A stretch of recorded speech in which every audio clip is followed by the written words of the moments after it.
Good morning one and all. I welcome you all to Ganesh IAS Academy. In today's session, we'll be seeing environment-based current affairs from the date November 3rd to November 9th, 2023. Let us get into the news articles one by one. The first news that we are going to see for today is melting of West Antarctica's ice sheet. Okay, so why is this Antarctica's ice sheet is melting and why particularly in that west part? All these details we must have to understand. More than that, we must have to differentiate between what is ice sheet, what is ice shelf, and what is sea ice and other things. Okay, so let us get into the details. So recently, study reveals alarming predictions about the West Antarctica's ice sheet is inevitably melting. Okay, and this is due to warming ocean waters. Okay, so because of this climate change problem, the ocean water is warming, and as a result of that, this West Antarctica's ice sheet is melting.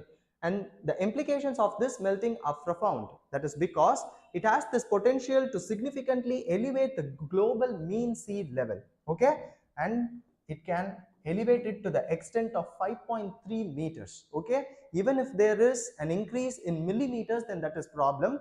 But then now it is expected to increase the sea level by 5.3 meters, which is alarming. And this is going to adversely affect millions of individuals who are residing in the vulnerable coastal ecosystems of the world. Okay, including those in India. Even India has an extensive coastline of nearly 7,500 kilometers. So people who are living in those coastal areas are at higher risk here. So that is why this news becomes very important for us also. What else do we have to understand about this thing? Okay, so what is ice sheet here? Let us understand. An ice sheet is essentially a mass of glacial ice. So it is glacial ice that covers more than 50,000 square kilometers of the land in the earth. Okay, and an ice sheet such as the West Antarctica ice sheet covers vast land area holding a substantial amount of fresh water. So it becomes important here that it is a freshwater source. Okay, though it is near the sea and other things, but it is a freshwater source. And this point is also important. Two major ice sheets of the world, one is Greenland and other is Antarctica. They collectively possess around 2/3 of the earth's fresh water, which is important. Statements like these are important from your exam point of view. Moreover, when ice sheet gain or lose mass, okay, then they respectively contribute to fall or rise in the global mean sea level. So when they gain mass or lose their mass, then they will adversely affect the mean sea level. Okay, now in this picture we can understand different terminologies, like this is mean sea level here, ocean is here, and this is sea ice. These sea ice are not freshwater source, but they are formed due to freezing of this sea only. So they are salt water source. Okay, and then from here only the fresh water starts. So these ice sheet are freshwater source and they extend into ocean in the form of ice shelf. So because of the melting of ice shelf only, ice sheet is accelerating. I mean, the melting of ice sheet is accelerating. Okay, so this is what we need to know here. What else? So ice shelves, like we saw there, it stabilizes the land-based glaciers just behind them. That is the ice sheet. And then the melting of ice sheet primarily occurs due to warming ocean waters, okay, which will erode these ice shelves. So what are ice shelves here? Edges of ice sheet floating on the ocean is called as ice shelf. Like we saw in the previous picture, ice sheets were there, but then their edges will be floating in water like this. Okay, so this is ocean here, and this is ice shelf, and this is ice sheet. Next, these ice shelves thin or disintegrate the glaciers behind them, which will accelerate releasing more ice into ocean and thus consequently causing sea level rise. This is why the problem is important. And how is it going to impact other areas of the world, that we need to understand. Before that, in which part this study is made? It is near West Antarctica, and then particularly it is near this Amundsen Sea. Okay, so this is where that Amundsen Sea is located. There are multiple seas like Weddell Sea, Ross Sea, which is surrounding this Antarctica, and this Amundsen Sea is near this West Antarctica. Because of the warming of this Amundsen Sea, this ice shelf near that sea is melting. Okay, that is the problem here now. So what are all the implications for India and other vulnerable coastal regions of the world? India, with extensive coastline, we have nearly 7,500 kilometers of coastline and dense population. We are densely populated, and thus we are more susceptible to sea level rise, and coastal communities might face displacements or they become climate refugees in the future. Okay, so because of the problems in the climate, because of the climate change, they may become climate refugees if we are unable to fortify against these rising sea levels, and this fortification must be done through building protective infrastructure. Okay, so this is what we need to know about this particular news article.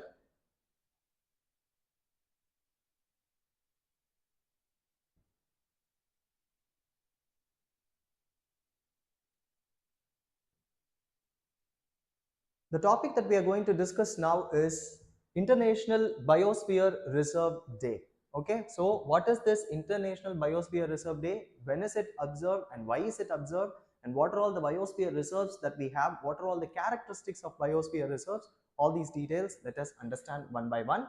So, International Biosphere Reserve, this year is the second anniversary of this Biosphere Reserve Day. Okay, and then it is celebrated on November 3rd annually, which highlights the critical importance of biosphere reserves in safeguarding our environment and also protecting sustainability. Okay, and this day celebrates the role of biosphere reserves in conserving biodiversity and promoting sustainable development. Biosphere reserves play a huge role in conserving our biodiversity, and this was established by UNESCO in the year 2022, that is the previous year, and it is to be observed annually on November 3rd. Important. So it is established by UNESCO when in the year 2022, and then it is observed on November 3rd. All these details are important. And what is the aim of this celebration, of this observation? It aims to raise awareness, share best practices, and also showcase the achievements of World Network of Biosphere Reserves. Important. Okay, so they are going to showcase the achievements of World Network of Biosphere Reserves. How many biosphere reserves are there under World Biosphere Reserves? World Network of Biosphere Reserves. Let us understand that also in the upcoming slides. Next is, so in this context, in the context of celebrating International Biosphere Reserve Day, UNESCO partnered with Ministry of Environment, Forest and Climate Change of India and also with National Center for Sustainable Coastal Management. With these bodies, they partnered, and then they concluded the 10th South and Central Asian Biosphere Network meeting, which happened in Chennai in India. And then this event, this meeting is themed Ridge to Reef. This is important. What was the theme for this meeting or event? It is Ridge to Reef. And then this facilitated collaboration on sustainable environment practices in South and Central Asia. Okay, so this is just like an additional event which happened during this International Biosphere Day observation. Okay, now let us understand what Biosphere Reserve is and what are all the three main components or three different zones of Biosphere Reserve, any Biosphere Reserve. So a Biosphere Reserve consists of three main zones. What are they? The core area, buffer zone, and then the transition area. So if you see in this picture, this is the core area where no human activities are permitted, only monitoring activities. So monitoring can be done. Monitoring of biosphere, biodiversity can be done. Okay. And the core area is strictly protected zone where natural processes and biodiversity are preserved. So only monitoring is possible there. Next comes the buffer zone, which surrounds this core area. So buffer zone is surrounding this core area where tourism is possible, recreation is possible, monitoring and research is possible, and education and training is also possible there in buffer zone. Okay, so where human activities are compatible but with conservation and research objectives only. Only if they are going to conserve it and if they are going to utilize this for research purposes, then they are accepted, compatible. Next is the transition zone. It is the outermost zone. Okay, this zone is the transition zone where even construction of house and people staying there is possible, and then here sustainable development and human well-being are promoted. Okay, so even here all these three, that is tourism and recreation, monitoring, research, and then education and training is possible even here in the transition zone. So these are three different zones of any biosphere reserve. It will be having a core area which is surrounded by a buffer zone, which is surrounded by a transition zone. Okay, so this we need to understand. What else? Biosphere reserves are nominated by national governments, which is important. Statements like these are very important, and they remain under the sovereign jurisdiction of the states, okay, where they are located. Okay, so if there is a biosphere reserve, say in Assam, then it will be nominated by the national government, the central government, but then it will be under the sovereign jurisdiction of the Assam state only. Okay, next is biosphere reserves are designated by UNESCO under the Man and Biosphere Program, MAP program, also called as MAP program.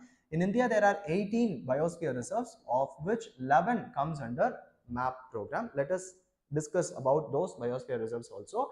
And this MAP program was launched in the year 1971. Okay, and then the MAP program aims to improve the relationship between people and their environment, and also to foster their integration of natural and social sciences. Okay, that is what the aim of this MAP program. Moreover, biosphere reserves are part of this world network of biosphere reserves, which we discussed in the first slide itself, and this currently comprises of 748 sites in 134 countries. Okay, and there are also 22 transboundary sites, which means it is shared by more than one country. Okay, so there are 748 sites, of which 18 are located in India. Okay, next is, so these are all the number of sites here. Okay, so Spain is the country which ranks, which has the highest number of biosphere reserves with 53 biosphere reserves, and then comes Russia, Mexico, China, USA, Italy, Indonesia, Canada, and then India. So India is at the 9th position here with 18 biosphere reserves. Okay, this must be in our records. Next is, these are all the biosphere reserves of India. Okay, we need to give utmost importance to such information, that we have 18 biosphere reserves, and we already discussed that 11 out of this 18 biosphere reserves are under this MAB site.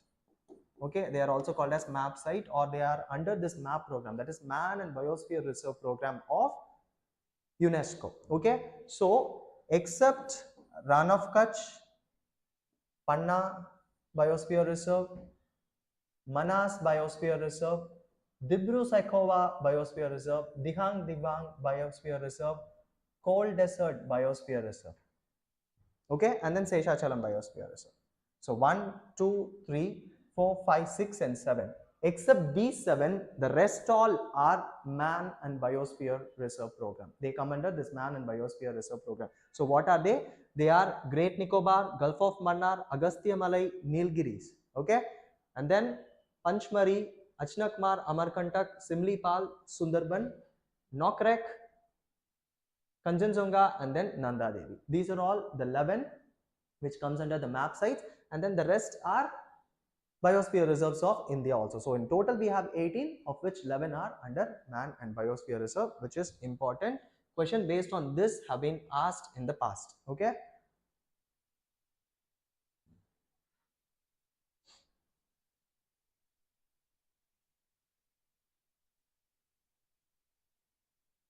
The topic that we are going to discuss now is Global Declaration for River Dolphins. Okay, so who have made this global declaration for river dolphins, and what are all the river dolphins that are surviving now? Those details we must have to understand in this particular section.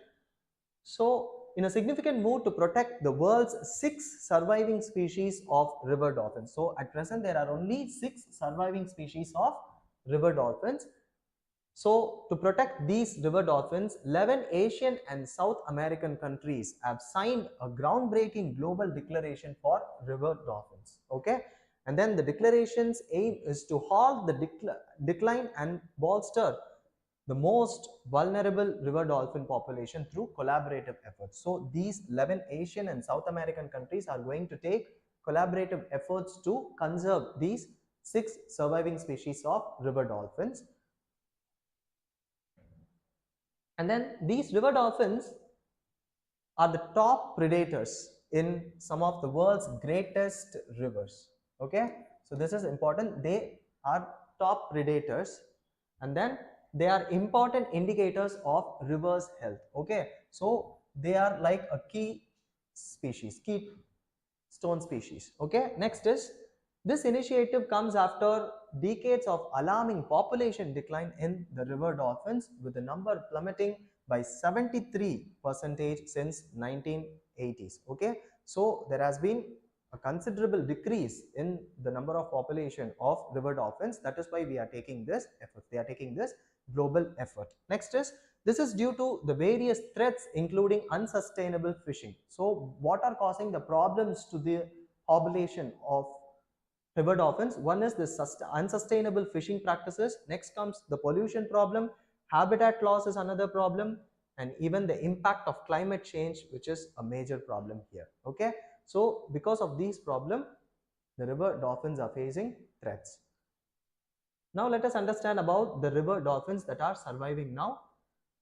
So here we'll be seeing the species, its habitat, and then its IUCN conservation status also. First is Amazon river dolphin, which is located in the freshwater rivers in the South America, and it is an endangered species. Next is Ganges river dolphin. A detailed discussion about Ganges river dolphin was done in one of our previous current affairs sessions. Please go watch it.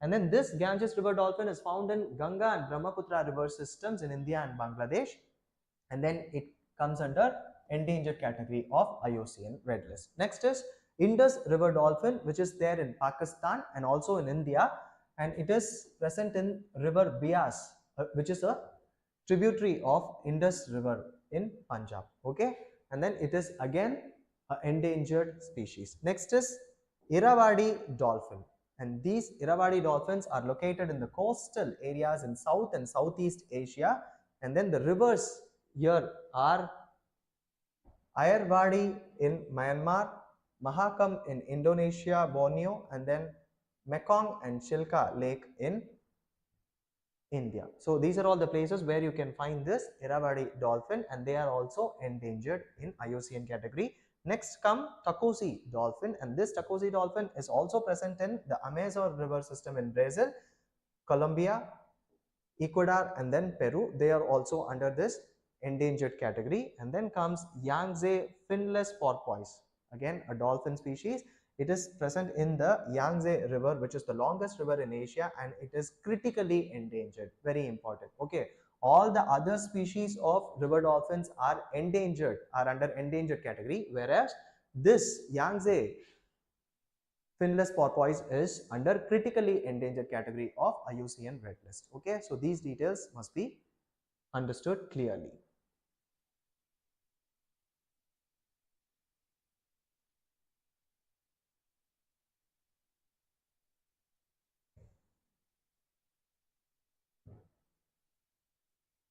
The topic that we are going to discuss now is Adaptation Gap Report 2023. What is this Adaptation Gap Report, and who have developed this, or who has released this? Let us understand the details.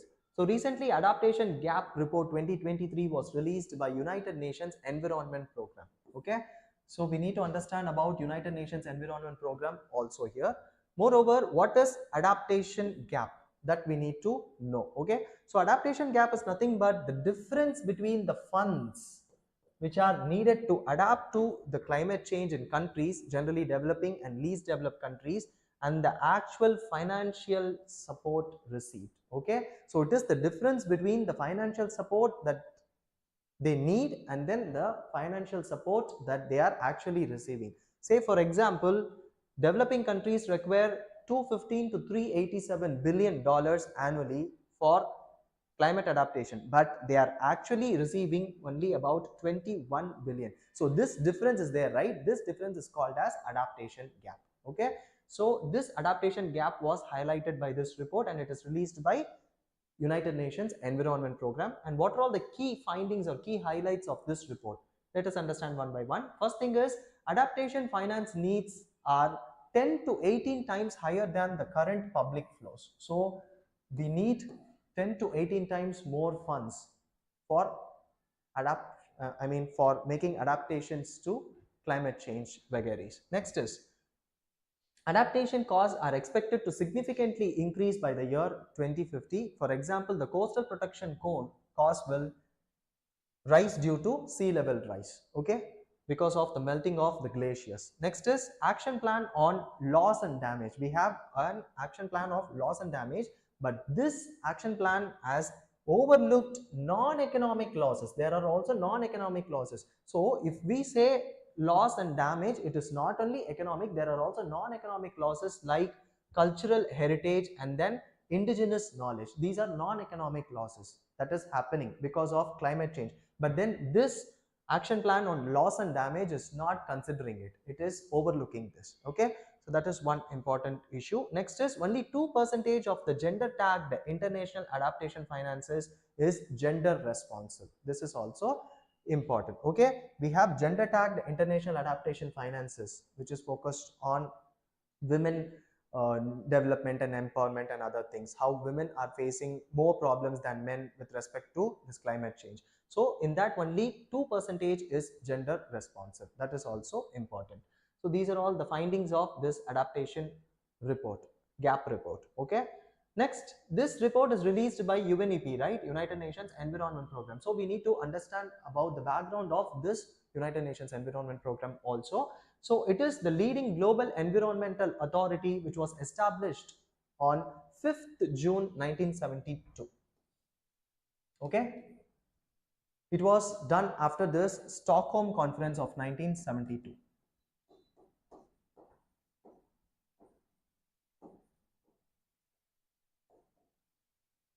Okay, Conference on Human Environment, right? Next is, it sets the global environmental agenda and also promotes sustainable development within the United Nations system, and it serves as an authoritative advocate for global environment protection. Okay, so these are all the details which we need to understand. And then its headquarters is located in Nairobi, Kenya, and there are reports published or released by this United Nations Environment Program. What are they? First is Emission Gap Report. Another is Adaptation Gap Report, Global Environment Outlook, Frontiers, and then Invest in Healthy Planet. These are all the reports published by UNEP, and there are also campaigns conducted by UNEP like Beat Pollution, UN 75, World Environment Day, and then Wild for Life. Okay, these report based questions are very important from prelims point of view. Multiple times such questions were asked in the past.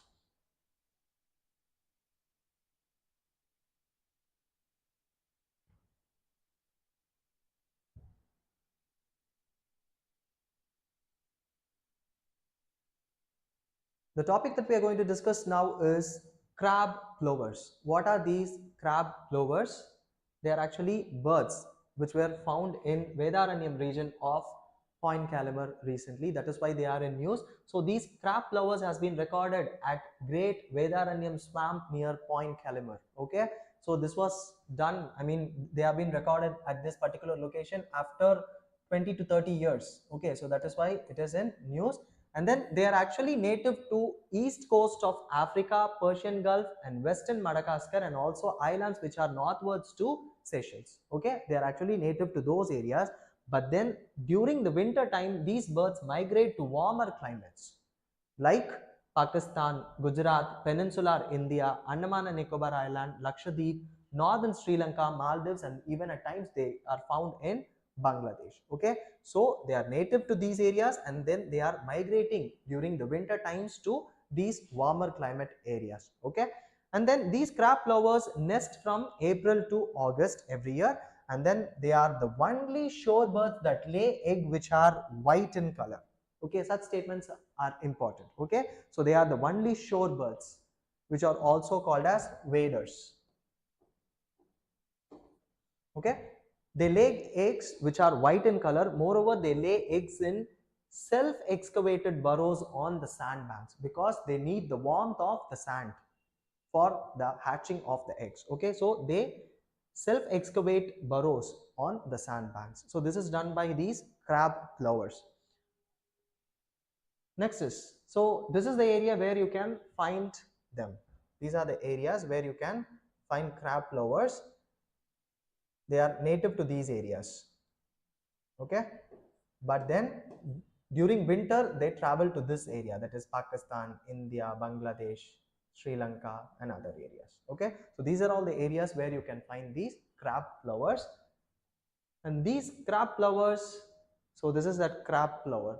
Okay, and it has black and white plumage and long-necked upright posture with heavy bill. Its bill is heavy, which is suitable for eating crabs. Okay, so that is why they are called as crab plovers. Okay, so its bill is unique among the waders, and then they are specialized for eating crab. Okay. Next, it is the only member of the genus Dromas. So it belongs to the genus Dromas, and then it is unique among the waders, making the use of ground warmth to aid the incubation of the eggs. This we already discussed. So they self-excavate the sandbank, burrows in the sandbanks, and then they lay eggs for getting this ground warmth, which will aid in incubation of eggs. Moreover, male and female are not easily distinguished, but males are heavier and they are having longer bills. Okay. Next, these crab plovers is one of the species to which this agreement applies. Which agreement? That is agreement on conservation of African Eurasian migratory water birds. Okay, agreement on conservation of African Eurasian migratory water birds. To this agreement applies to these crab plovers. This statement becomes important from exam point of view. And what is this agreement? This is actually an independent treaty which is under the auspices of Convention on Migratory Species, also called as Bonn Convention, CMS, right? Which is under this United Nations Environment Program again. Okay, so this is what we need to know about this particular news articles, that is crab plover.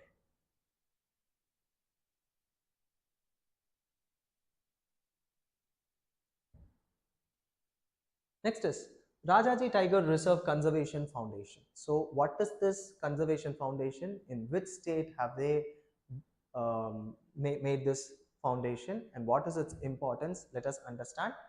So recently the Uttarakhand government has announced the establishment of Rajaji Tiger Reserve Conservation Foundation. Okay, so it is the Uttarakhand government. Important. Next is, what was the aim of the establishment of this conservation foundation? It was for promotion of ecological, economic, social and cultural development in and around this tiger reserve. Which tiger reserve? Rajaji Tiger Reserve, which is named after Rajagopalachari, one of the important freedom fighters of India. Next is, this Rajaji Tiger Reserve is located in Haridwar in Uttarakhand. It is located along the foothills of Shivalik range. Okay, so when we study about a tiger reserve or any protected areas like national park, wildlife sanctuaries or biosphere reserves, it is important for you to give importance to its locational features also. Okay, many a times questions have been asked based on the locational features. And then it is actually part of Rajaji National Park.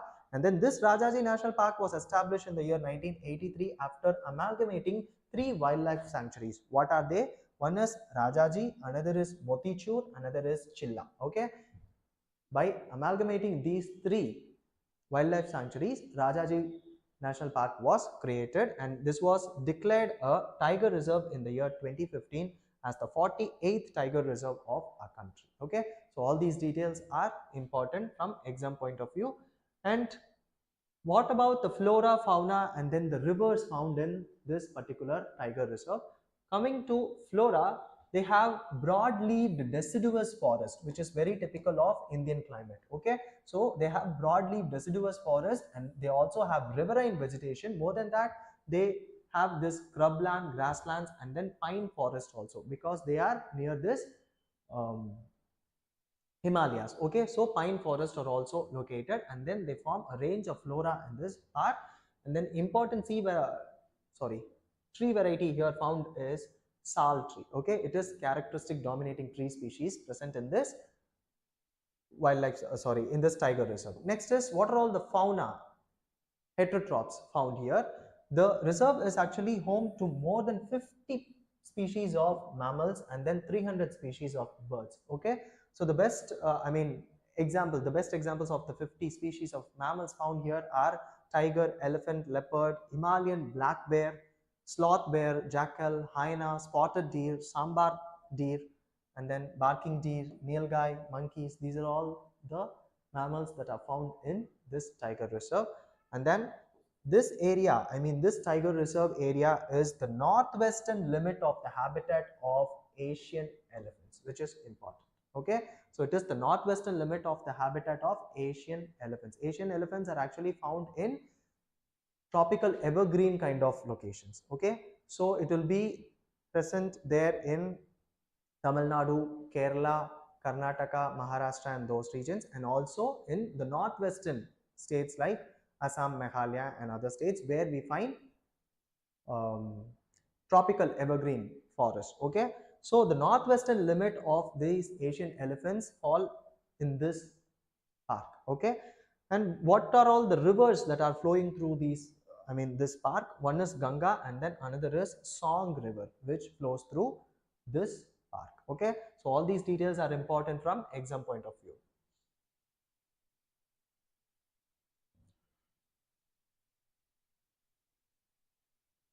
The topic that we are going to discuss now is Curcuma cacchingens. So what is this Curcuma cacchingens? Let us understand.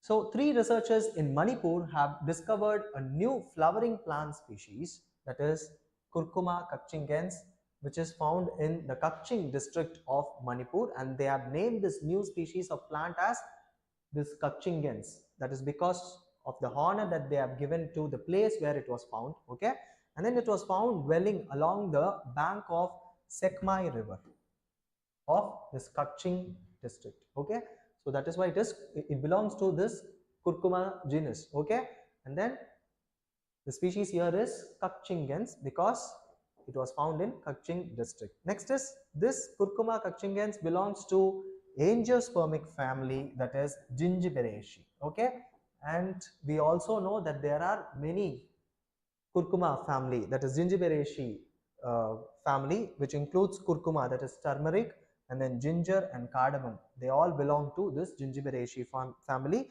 And then the new flowering plant species is robust plant, and it is as tall as 8 feet, and then they are having large terminal inflorescence. Okay, so they will be having large terminal inflorescence. So the flower will be at the top, that is terminal inflorescence, and then they are very tall, up to 8 feet they grow. So this is how it grows, this is how it looks, Curcuma cacchingens.